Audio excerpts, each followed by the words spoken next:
I was born in 1812, same year as Napoleon was defeated in Russia and the final American and Great Britain conflict began.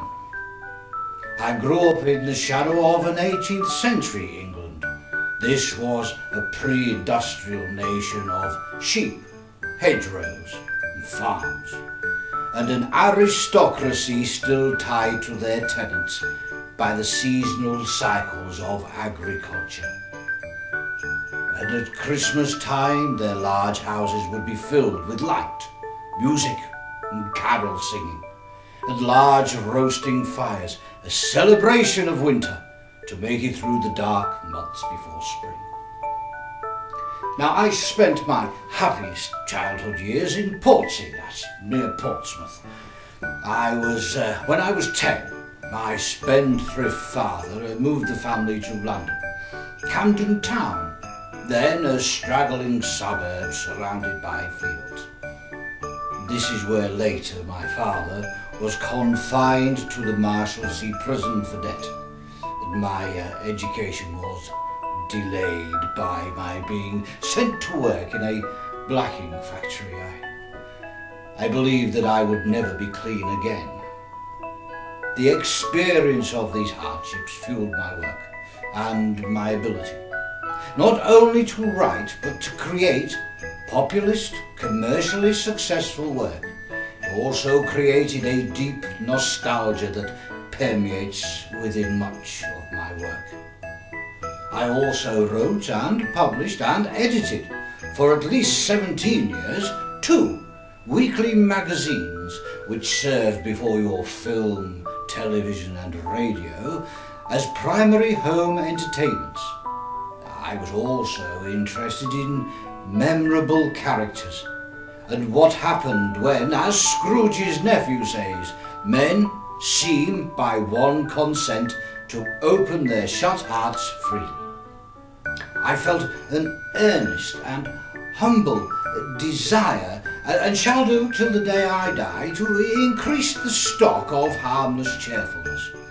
I felt that the world was not to be utterly despised. I was anxious to find, if I could, in evil things that soul of goodness which the Creator had put in us all. I was anxious to show that virtue may be found in the byways of the world, and that it is not incompatible with poverty and rags. My influence as a Christmas storyteller continues to the present day. Christmas storytelling, it defines the season from How the Grinch Stole Christmas to A Wonderful Life, from school pageants to an annual production of A Christmas Carol. Now, it is from this story that I would just like to read you, if I may, a little extract. The Phantom and Scrooge went into an obscure part of the town.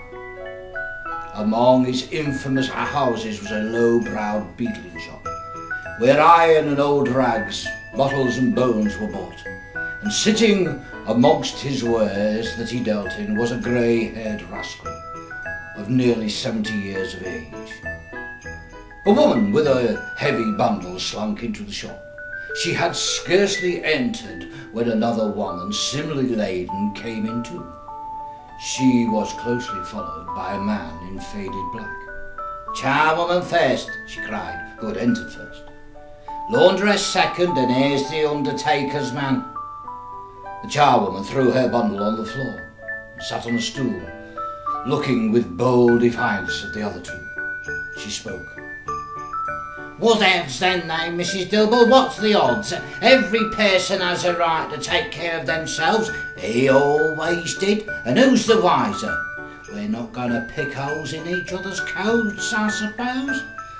"No, indeed," said Mrs. Dilber and the man together. They don't stand staring as if you was afraid. Who's the worse for the loss of these things? Not a dead man, I suppose." "No, indeed," said Mrs. Dilber. "If he'd have been natural in his lifetime, he'd have had someone to look after him instead of there lying gasping out his last all alone by himself. It's a judgment on him." "I wish this judgment was a little bit heavier," she replied. "I would have been if I could have laid my hands on anything else. Open my bundle up, Joe, let me see know the value of it." But the man in the faded black produced his bundle first. A seal or two, a pencil, a pair of sleeve buttons, and a brooch of no great value. Old Joe chalked up the sum that he was disposed to give for each on the wall, then added up the total. "That is your account," said Joe. "I would not give you another sixpence if you was to boil me, not for doing it. Now who's next?" Mrs. Dilber was next. Sheets and towels, a little wearing apparel, 2 silver spoons and a pair of sugar tongs. Her account was stated upon the wall. "I always gives too much to the ladies. It is a weakness of mine, and it is the way I shall ruin myself. If you ask me for another penny, I shall repent of being so liberal, and I shall knock half a crown off."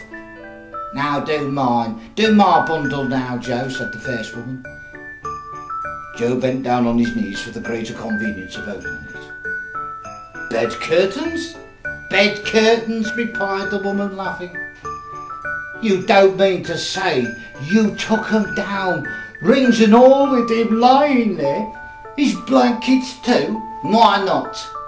He isn't likely to take the cold without 'em, I dare say, and that shirt was the best he had, and a fine one or two. They'd have wasted it upon him, they would have done, if it hadn't been for me." "What do you call a wasted of it?" "Well, patting him to be buried in it. Someone was fool enough to do it, but I took it off again." The charwoman laughed, and old Joe counted up their money. "Ah, this is the end of it, you see. He frightened everyone away when he was alive to profit us when he was dead." "Spirit," said Scrooge, shuddering from head to toe. I see the case of this unhappy man might be my own. My life tends to be that way now.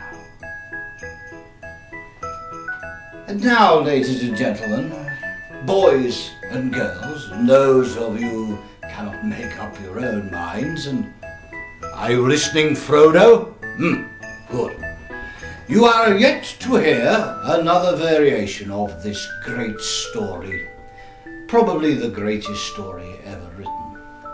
It is now my great pleasure and honour to introduce to you my very, very dear friend, Royston McSmith-Packer, Esquire, with his unique rendition of Roy Scrooge 2009.